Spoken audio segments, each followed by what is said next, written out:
नमस्कार, मैं डॉक्टर राजीव सिंह नारायण स्वरूप हॉस्पिटल मोढेरा प्रयागराज से। सर्वप्रथम आप सभी को धनतेरस एवं दीपावली की बहुत बहुत हार्दिक शुभकामनाएं। हम आपके उत्तम स्वास्थ्य, उज्जवल भविष्य एवं लंबी उम्र की कामना करते हैं।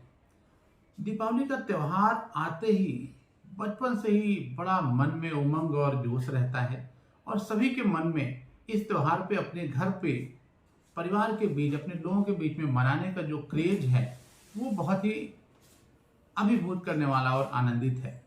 इस त्योहार पे जहाँ चारों तरफ सभी के घरों में सफाइयाँ हो जाती हैं, सभी के घरों को बहुत अच्छे से दीपों से या झालरों से सजाया जाता है, चारों तरफ रोशनी ही रोशनी होती है और इन सबके साथ नए कपड़े पहन करके, इन सबके साथ जिस तरह से फिर शाम को प्रभु की, भगवान की पूजा करके और एक दूसरे को बधाइयाँ देते हुए मिठाइयाँ एवं प्रसाद एवं फलों का सेवन और फिर लास्ट में पटाखे फोड़ने का जो क्रेज है वो सबसे ही अलग है, जो इस त्योहार को शुरू से ही बहुत दिनों से इसको बिल्कुल ही स्पेशल बना के रखा हुआ है। यह त्योहार हमारे देश में, हमारे समाज में बहुत ही अहम स्थान रखता है।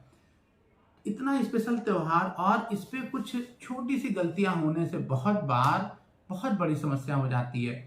पटाखे दगाते समय जो सबसे महत्वपूर्ण बात है वह यह है कि हमें जितना पटाखे दगाने से आनंद होता है उतना ही छोटी सी गलती होने से हमें बहुत बड़ी समस्या में हम चले जाते हैं। तो पटाखे दगने से क्या क्या प्रॉब्लम हो सकती है, आइए उस पर हम लोग बात करते हैं। पटाखे अगर यदि सावधानी पूर्वक नहीं दगाए गए तो हमें हाथों में अगर कई बार फट जाते हैं तो हमारे हाथ या उंगलियां उड़ जाती हैं, इनमें बर्न हो जाता है, एक्सीडेंटली हमारी मांसपेशियां और बोन तक फ्रैक्चर हो जाती हैं। इन सब के साथ हमारे चेहरे बर्न हो जाते हैं। इन सब के साथ बहुत बार हमारी आई बर्न होने से हमारी आंख की रोशनी तक चली जाती है। तो इतना नुकसान हो सकता है। इन सब के साथ पटाखों की जो तेज आवाज वाले पटाखे हैं जो बहुत ज्यादा ध्वनि पैदा करते हैं, उनसे बहुत ज्यादा ध्वनि प्रदूषण होने की वजह से बहुत बार हमें सुनने की क्षमता में कमी आ जाती है, हमें कम सुनाई देने लगता है अगर पटाखे हमारे कान के पास या आसपास अगर दग गए तेज आवाज वाले।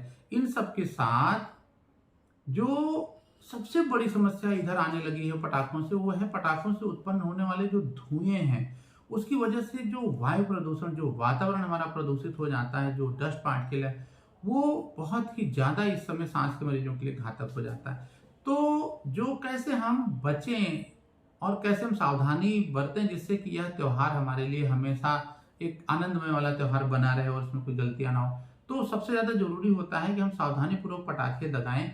बच्चों को अकेले पटाखे दगाने ना दें। अगर यदि बच्चे दगा रहे हैं तो उनके साथ कोई ना कोई घर का बड़ा आदमी, जो जिम्मेदार आदमी है, वो सावधानी पूर्वक बच्चों को गाइड करते हुए ही पटाखे दगवाएं।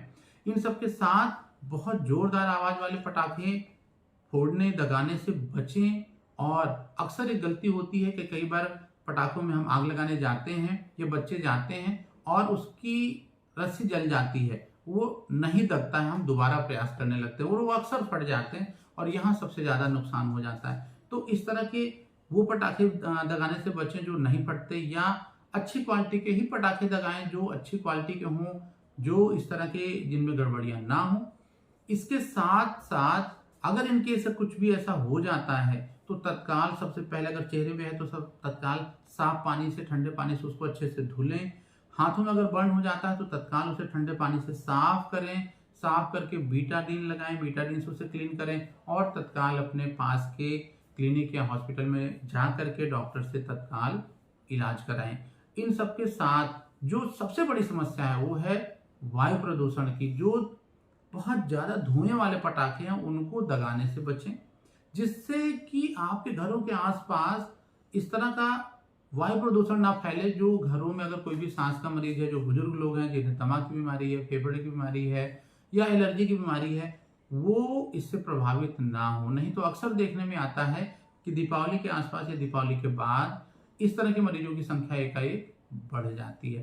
तो बहुत तेज आवाज वाले पटाखे दगाने से बचें जिससे कि हमारे सुनने की क्षमता में कमी ना आए।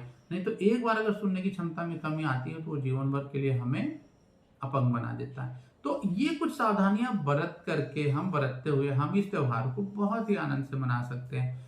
सो आप सभी को एक बार पुनः बहुत बहुत शुभकामनाएं, बहुत बहुत धन्यवाद। पुनः आपको दीपावली की बहुत बहुत हार्दिक शुभकामनाएं। नमस्कार, मैं डॉक्टर राजीव सिंह, नारायण हॉस्पिटल प्रयागराज। राधे राधे, जय श्री कृष्णा, जय श्री राम, प्रणाम।